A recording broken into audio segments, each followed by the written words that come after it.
Okay, hi there, children. Once again, it's your favorite Uncle Robbie, and welcome back to Uncle Robbie's Science Corner. I'm putting all these videos up in the order that I filmed them or shot them or whatever, so whatever, baby. I just had to vent for a little bit. I'm going to get back to doing the thing I love most, and that's working on guitars. Okay? And here I call it the clandestine laboratory, and I got the name because I used to work for the government for just a small time. I was in the Army, and I worked with a couple of agencies. I met these guys. They were called a clandestine laboratory enforcement team. They were like these super high speed, like ninja airborne ranger, police officers. And what they did was they were like a meth lab, bunch of meth lab crashers, really. And I kind of named my first studio after that. I just thought Clandestine Labs was such a, they were called Clandestine Laboratories Enforcement Team, like CLET, like almost like clit, but clet, And I was like, wow, that's freaking cool, isn't it? So anyway, I've taken a deep breath, did a few minutes of meditation in the toilet, because that's where I like to meditate, and I'm going to get back now to my Explorer bass guitar. Sorry if I lost my fucking composure on the last one. I just needed a fucking cigarette so bad because I hadn't had a smoke in over like 3 hours. I mean, I'm talking, Ride with Norman Reedus is on TV right now, and I hadn't had a smoke since the beginning of Walking Dead. So there was a Walking Dead, there was a Talking Dead, there was a Walking Dead, and so I was just a little low on nicotine, and I'm sorry about that. I'm feeling better now. So let's get back to this bass guitar. Well, anyway, my John Ghallager bass guitar needed a neck. So John's neck was an old jazz bass neck. And I don't know if his had binding on the side. I showed you that on binding, what binding is on my Rickenbacker video. But his bass definitely had block inlays in it. And his was a jazz bass neck. I don't like jazz bass necks because they're a little too thin for me. String spacing's a little too narrow. I like a wider string spacing. And I think on a jazz bass, the string spacing is like 1.5 inches across the nut, across this way. On a P bass, this is, I think it's like, 11/16. So, if 12/16 was 3/4, it's a little under 3 inch and 3/4. This neck I got from Wormuth Guitar Products in Puyallup, Washington, and it's just the most, I don't know if you can see that. Can you see that? Oh yeah, you can. Look at that. That's a beautiful piece of wood, isn't it? I mean, that's gorgeous. Look at that. Look at the figuring on that headstock. And this was just one of their showcase necks, and I bought it. Now, the problem with this neck that I've had with this, that I've never had with any other Wormuth neck, as a matter of fact, most Wormuth necks I have, especially like my 8-string bass neck, I can't tighten the truss rod tight enough to keep the neck straight. This one, I can't loosen it enough to get it to back bow. And at first, I couldn't get it tight enough to not have it bowing this way. A back bow is that. A front bow is this way, okay? So there's a truss rod adjustments in the heel of the neck. This is the heel, and this would be the head, So the heel it's an Allen wrench adjustment, and you got to remember, righty-tighty, lefty-loosey. So, righty-tighty, lefty-loosey, whatever. Anyway, I think I just loosened it up a little bit because it had a back bow. The problem with this bass is I wanted to play it with my band Flux Capacitor. We're just an 80s tribute band, no big deal. We're kind of a big deal, but around here we're like the big fish in Little Pond. But, whatever. I wanted to play with them, and like I said, I emulate Lemmy with the Rickenbacker, and just for one show, I wanted to go out and emulate John Ghallager from Raven. If you don't know who John Ghallager from Raven is, I definitely want you to Google the guy. He's one of the greatest bass guitar players in the entire world, and that's no bullshit. John, if you're watching this, no, I don't want to give you a blowjob, but I really do want to build you a shrine someplace. Anyway, so I got this neck. It was just a showcase neck at Warmouth. I forgot how much it was. It was really like a blowout, because if you'd have got the figured maple, I mean, look at the can we focus on that? Look at the figuring on that headstock. Freaking absolutely beautiful.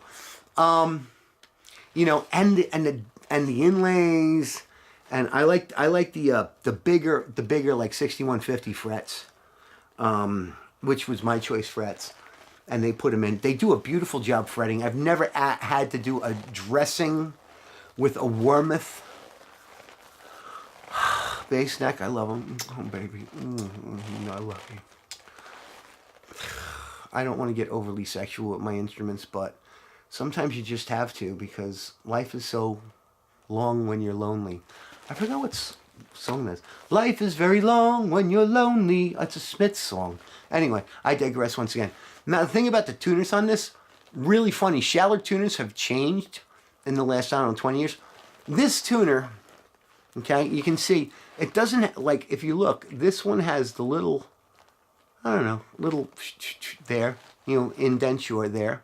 This one doesn't. This is one of the original shallow tuners that I took off one of my older basses because I put the hip shot D tuner onto it.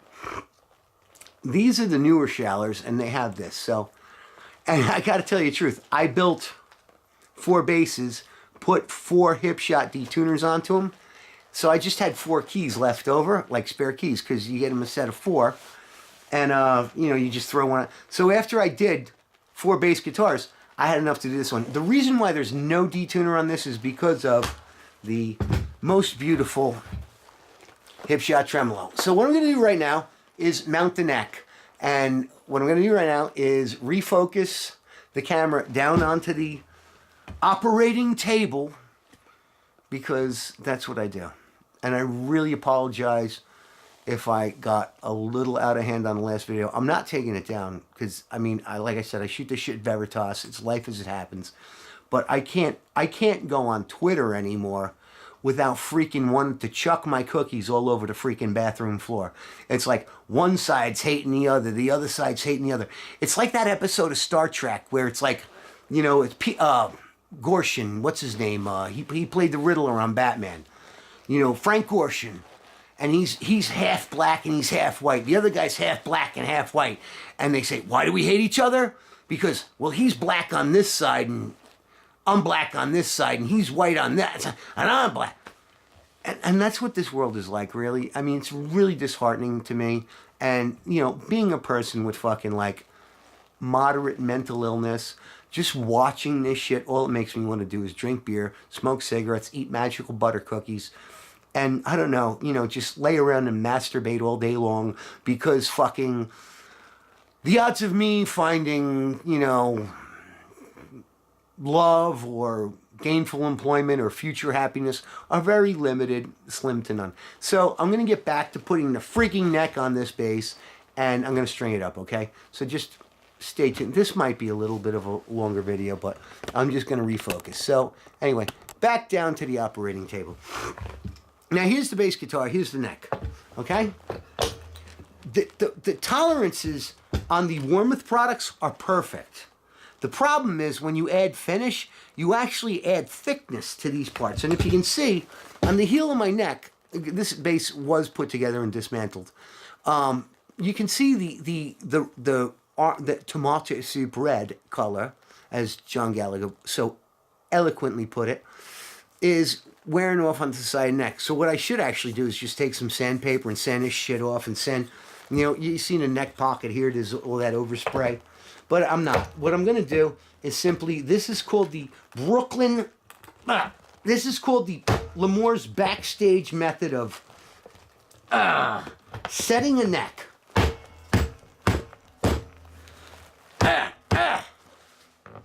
Okay? Now what you do, you pull your tremolo arm out. And, you know, these trem arms, they're great things. They go in easy, little, you guys should figure. They are friction fit. They're beautiful. And if you don't have to put it in and out of a case every night, you're going to be golden. Now, I got it laid down on the table. This is called the neck plate pad. And you can see it was on there, so there's shit on there. I don't know. When this paint is soft, I can see my little line right here. I don't know if you can see it. There's a little line right here from where I glued this section, you know, this point. There's a line that goes right here. Okay? And that's from where I cut it out of here. I glued it down there. Anyway, okay, guys. Been a really exhausting day for me. You know, just, I don't know. Waking up and walking out of the house is torture sometimes. You know, going to see the real world and the virtual world is sometimes completely exhausting, but I'll try not to let it get to me. So what you do is you hold these on, and it's basically like, you know how when you're changing the tire on your car, I know most kids don't know how to change a tire on the car. Most girls, I'm not saying, okay, I'll take that back. Retract that statement. Okay, statement retracted. Most people, and I know a lot of girls who know how to change tires better than I do, don't know how to change a tire. But what you want to do is just do it the star method, okay? You start here, okay? Tighten that, hunker down on that one. And you go across, hunker down on that one. And you go there, there, there. I don't know, whatever. What I'm just saying is, you want to kind of tension it down and smack that sucker in there like that. And you see what happened? I just smacked it in again. And now I got, you know, a few more threads, a couple more turns. Uh-oh. You know what I did wrong, though? Here's a little bit of, here is wisdom. You know, as they said in the Bible, here is wisdom. Let him who hath understanding reckon the number of the beast, for it is the number of a man. Or as Iron Maiden said, it's a human number. Its number is 666. I think I might have put these in backwards. I don't know if these screws are all the same length, and I'm really not sure, but this one's not biting down, so I might need to put a little bit of Elmer's glue. Don't ever use Gorilla Glue. Really bad idea. When you strip a hole in a neck slot, no, these are all the same length. I have to Elmer's glue this one. When you strip a hole in a neck slot in the neck, take a little bit of Elmer's glue and like a couple of toothpicks and shove them in there and let the shit dry overnight, right? Little freaking hack for you. And re-drill the pilot hole into the neck and then re-screw the screws in, because I tell you what, you don't want to put Gorilla Glue. You don't want to take a dab of glue and just stick it on the end of the screw and stick it in, because you'll never get that motherfucker out. Remember what I said? Blue Loctite, not red Loctite. This is going to be fun posting all these videos tonight. I don't know if I'm going to be able to do it all in one night, because that might be a little bit physically impossible, because one, my liver I don't think can handle it, and two, I think I'm going to run out of beer. But hey, you know what? There you go. Okay, and you don't want to freaking gorilla these things. That one's stripped out. I'm gonna have to take this apart one of these days. Anyway, just for the purpose of the video, I'm gonna restring this thing, okay? And it's relatively easy, because I'm not. If you ever seen one of my older videos on how to change your strings, it's called "Keep Your Group Together" with Roto Sound Strings. It's one of my first videos I ever did, because that's like pretty much the simplest thing you got to be able to do with your bass guitars. Change your strings. So right now I'm just going to put the strings back on. I love the hip shot bridges because they have the little doohickey right here. You know, Didn't mean to bang the camera. But they have a little doohickey right here. See that? The ball end of the string just slides right in. And you hold it up here. And you twist the key. And you twist the key, and you twist the key some more, and you twist the key some more, and you twist the key some more, and you twist the key some more, and you twist the key some more, and then you push it under the string retainer, you know. And I have a classic string retainer just because I like the look. John Ghallager, if I was cloning his bass, I would have had some kind of roller thing there, but John's a genius and I'm not. You know, I'm basically a freaking little dweeby guy who lives in upstate New York and, like I said, has very little chance of ever finding, you know, love or gainful employment or future happiness. And what's cool about having a trem arm, see how I wrap that a little bit too tight? Hold on. If you pull back on the string enough, oh no, I guess I didn't. I gotta just unwind the tuning peg a little bit. You put that there, and you slide the ball up and boom! Oh, don't get your finger caught under the bridge, because that's an owie. Don't get an owie. And then you put this string on here. And you pretty much wrap it. And kind of just, I find it easier to, when you're using strings that have already been on the bass, it's easier just to like unwind it, especially these. I love these like clamp claw bridge things, the way they are. You know, this one here, especially. Oh, boom, look at that. Oh, went right back in. And here's the E string now.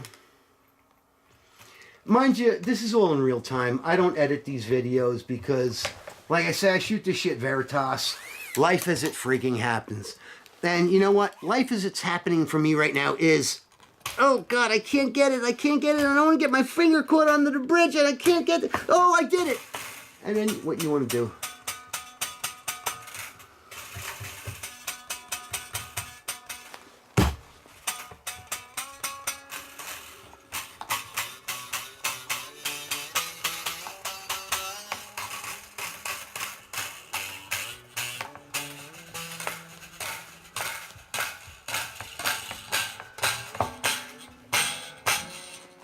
Okay, now here's the problem, okay, kiddies? Here's my bass all assembled. Now, you can hear.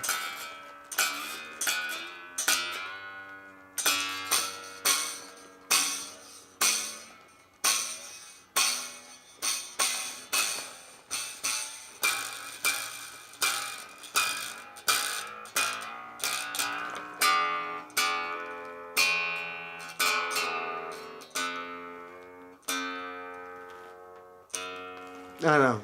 My perfect pitch is a little out of tune.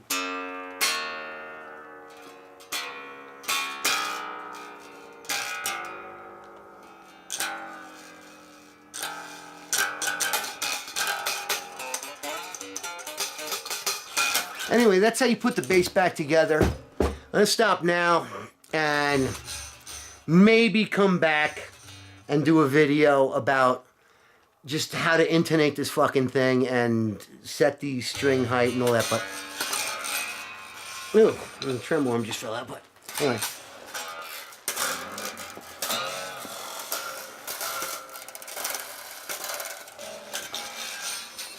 So now I gotta set it up that I got back together. I had to tune it up. I don't know if I'm gonna do it tonight because I want to put some of these videos up. I'm really sorry about the rant I just had that I'm going to put up for you guys. Just because I can't believe where this fucking world has gone to, you know. It really freaking sucks. No matter what side you're on, the left or the goddamn right. If you're half black or half white and half black, or whatever. Frank Gorshin is fucking rolling over in his grave right now. Riddle me this, Batman! Anyway, I love yous all. Stay cool. Fucking, and keep on rocking in the free world. Just keep on rocking in the free world, because that's all we got left that's free. Rock and roll is still fucking free. You know what I mean? Anyway, I love you guys. And keep on rocking the free world.